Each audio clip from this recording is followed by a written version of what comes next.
Ito ang paggawa ng corn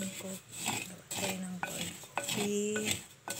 Kailangan itimin ang corn na bigas. Yan. Tagal pa to.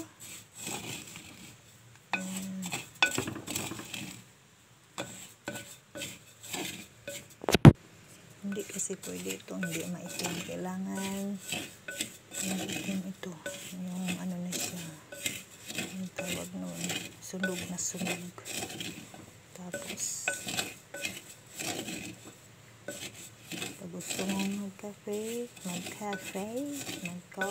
ng corn coffee.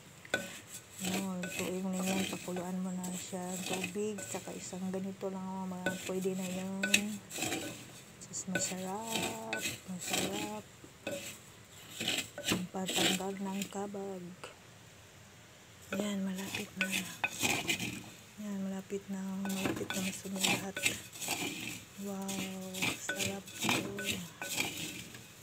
Ngayon yung pwedeng ulam mo ay tuyo. Sarap ito.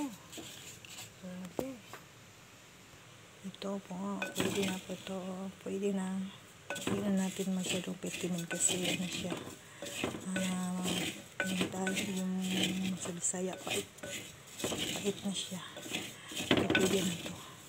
Pwede na. Bye. Thank you for watching.